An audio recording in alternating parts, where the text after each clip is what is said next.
Continuando con el tema de cómo analizar una oración, ahora vamos a ver las oraciones complejas, subordinadas. La oración compleja tiene como características igualmente como la compuesta, tiene dos o más verbos, tiene un nexo, pero este nexo se le va a llamar nexo subordinante. Y una de las más importantes que está formada por una oración independiente o principal y una oración dependiente o subordinada. ¿Sí? La oración independiente o principal es aquella que se entiende por sí sola, sin necesidad de otra. Y la oración dependiente o subordinada es la que necesita de la principal para entenderse. Tenemos ahí un ejemplo. El edificio que está a la vuelta fue protegido. Nosotros tenemos aquí dos oraciones porque hay dos verbos, está y fue. ¿Sí? Y vamos a ver que en la primera oración, el edificio fue protegido, es una oración independiente o una oración principal. Mientras que está a la vuelta es una oración subordinada. ¿Sí? Es decir, si yo tapo que está a la vuelta y únicamente dejo el edificio fue protegido, se va a entender perfectamente.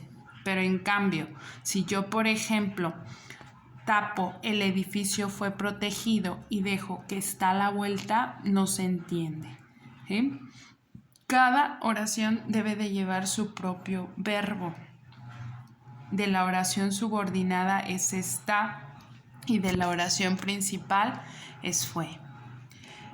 Aquí les anexo una tabla de los nexos subordinantes que ya les dije que tienen que traer impresa o la deben de tener a la mano a la hora de que estén haciendo un examen en línea, a la hora de que estén haciendo la tarea. Es muy importante, ¿sí? Y se los tienen que aprender, chicos. Ahí están. ¿Cómo analizar una oración subordinada? Primero se localiza los verbos, ¿sí? Acuérdense que dijimos que debe de haber dos mínimos. Identificar el nexo, ya también dijimos que dos verbos, un nexo, tres verbos, dos nexos y así.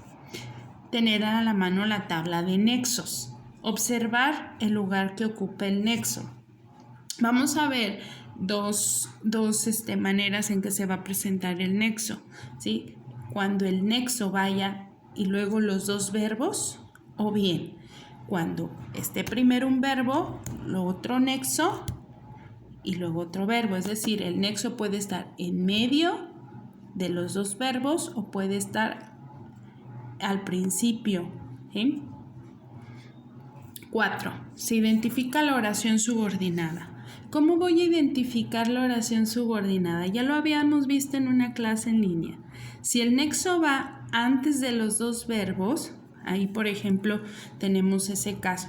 El zapato que me cala me costó caro. ¿Sí? Entonces ahí tenemos el nexo que, el verbo cala y el otro verbo costó. ¿Sí? ¿Cómo voy a saber hasta dónde subrayar o dónde voy a iniciar a subrayar la oración subordinada? ¿Sí?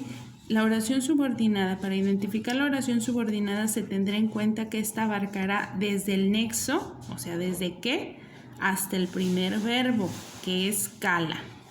Hasta ahí va a ser la oración subordinada, ¿sí? Como lo vemos en el ejemplo de abajo. Ahora, si el nexo está en medio de los dos verbos es muchísimo más fácil, ¿sí? Buscaste bien donde te dije. Verbo buscaste, nexo donde dije verbo. Entonces ahí la oración subordinada la encontraremos a partir del nexo, o sea, desde donde, hasta donde finaliza la oración, o sea, hasta dije, como lo vemos en el ejemplo de abajo, ¿sí? Entonces ya no va a haber pretexto. Obviamente si no subrayan bien los verbos y no identifican los nexos, no van a poder identificar la oración subordinada. Bueno, a practicar. Aquí les puse un ejemplo. La película que me recomendaste es muy linda. El primer paso es identificar los verbos. Ahí tenemos recomendaste y es. Segundo, la película que me recomendaste es muy linda, se localiza el nexo. ¿Qué?